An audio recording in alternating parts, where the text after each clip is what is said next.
Thanks, Chair. I'm under pressure now, 5 o'clock, but I'll try and get through it quickly there. I mean, probably, look, you could speak on this probably for an hour, and I'd agree with maybe one thing Councillor O'Leary said there in terms of probably a little bit of lack of detail there. I think it was vague to say the least. I think probably less detail there today than possibly in the briefing we had last week. But anyway, I do welcome some aspects of it that I would certainly welcome, and indeed in the current climate within the peninsula as well, and that's certainly the commitment to schools and the recreational amenities and other matters that we're committed to there within the report. I'd also like to obviously welcome the members from the Donabate Portrane community and the SBDD group as well there. I think you're a good umbrella group for pretty much everybody's feelings on the peninsula at the moment in terms of schools, clubs, voluntary groups, voluntary organisations. Everybody is shared the same level of very significant heightened concerns. And I just want to put it out there in terms of very strongly there. There's almost a feeling there that Donabate, that the council have hit the jackpot in terms of the land bank that's available there, and that's almost to say there's nothing else happening down there. But like currently within the planning process, we're not far off 1,000 houses as it is currently at the various different stages. That's an enormous adaptation for the council without even going there over the next coming years. We have significant land banks that are being developed. The last local area plan is still being finished out by lots of developers, and we're currently now moving into the new one.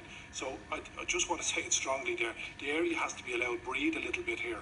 There's an awful lot going on down there, and none more so than the building of the National Forensic Mental Hospital being built in the peninsula to serve as a national facility there. So that has to be borne in mind as well at the moment there, as well as many housing developments as well. I strongly think, and I think I just took a little quote there, that think this will show, I think in terms of your presentation, this will show that Fingal County Council are very serious in tackling the current housing crisis.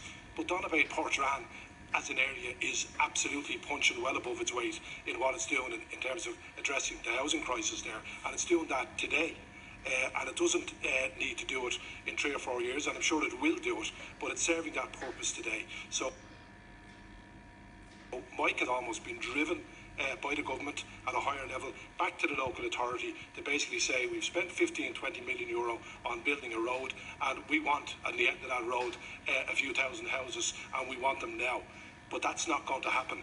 And as well as the local community, who will strongly resist that, because as I say, the community has to develop, it has to grow. Housing is one aspect of it. What we're here is about building communities, not building houses. Houses are a very important part of it, but we also have to build a community, and we also have to respect the fact that it's a peninsula between Rogerstown and the Broadmeadow Estuary there that's deeply rural in lots of ways, and that is being urbanised and controlled and in a proper way.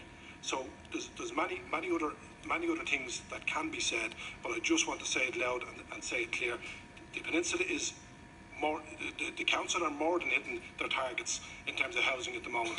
I mean, the chief executive will tell us not only are we hitting them, we're surpassing them. So that has to go back to the government as well. Fingal won't be found wanting in terms of nationally addressing the issues that it needs to address, but it has to be done over phases. It has to be done in time. It has to be done with not only the physical infrastructure, but the social infrastructure. Donabate not only does it not have a Garda station, it doesn't have a Garda presence, but we're taking in the National Forensic Hospital, serving the needs of some of the most difficult and disturbed young people in the country. The community, I wouldn't say welcomed it, but as a community, they are fantastic. One of the best communities in the country for people with disabilities, elderly people, people who've got special needs. But the community also has to be respected, and housing has to be brought in, as it has been in the past, in phases and in time, and also allow for the other things to develop and grow.